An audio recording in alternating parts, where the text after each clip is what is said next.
अब देख लेते हैं एमसीक्यू स्ट्रेटेजी। एमसीक्यू को लेकर हमारी क्या स्ट्रेटेजी होनी चाहिए। ध्यान में रखना है 1/4 नेगेटिव मार्किंग है। कुछ लोगों को ये कंफ्यूजन है मैम डिस्क्रिप्टिव में भी नेगेटिव है क्या, फिर डिस्क्रिप्टिव में नेगेटिव नहीं है, एमसीक्यूज में नेगेटिव है, वो भी 1/4 की।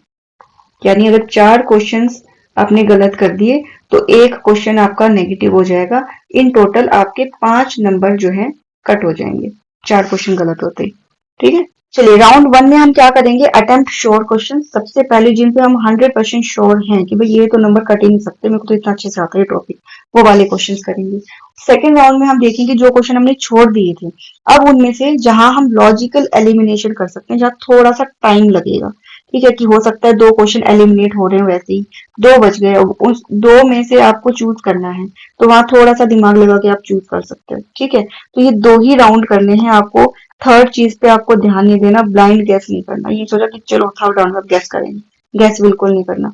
भले ही मैं कह रही हूँ 40 में से आप 10 ही क्वेश्चन अटेम्प्ट कर रहे हैं, कोई बात नहीं, लेकिन गैस वर्क मत करो। ठीक है, थोड़े बहुत 5 क्वेश्चन और कर लो, वो भी लॉजिकल एलिमिनेशन करके। पूरा देख के एजुकेटेड डिसीजन लेना है, स्मार्ट डिसीजन लेना है, गैस वर्क नहीं करना। क्योंकि आप ये मान के चलो अगर आपने अच्छे से तैयारी करी है तो अगर आपको नहीं आ रहा तो वो सबकी ही हालत वही है। स्पेशली सबकी मतलब उन लोगों की जिन्होंने प्रिपरेशन करी है, जो ऐसे ही चले गए टाइम पास के लिए, उनका वो तो वैसे कंपटीशन से बाहर है। ठीक है, अब आपको 70 से 75 टू 85 क्वेश्चंस कॉन्फिडेंस के साथ अटेम्प्ट करने। ऑल्दो ये बात फिलहाल कहनी गलत रहेगी क्योंकि हमें नहीं पता पेपर का क्या लेवल होगा क्या नहीं रहेगा, लेकिन ये बात हो रही है प्रैक्टिस की।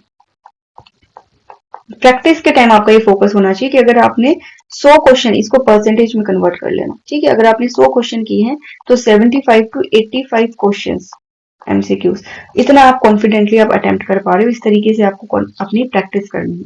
ये मैं फाइनल एग्जाम के लिए नहीं बता रही हूँ, ठीक है, प्रैक्टिस के दौरान बता रही हूँ। Accuracy is more important then attempting all, very important. Accuracy ज्यादा मायने रखती है रादर देन कि आप 100% अटेम्प्ट कर रहे हो, उससे बेटर एक्यूरेसी ज्यादा मैटर करती है। ठीक है, आई होप ये चीज आपको क्लियर होगी।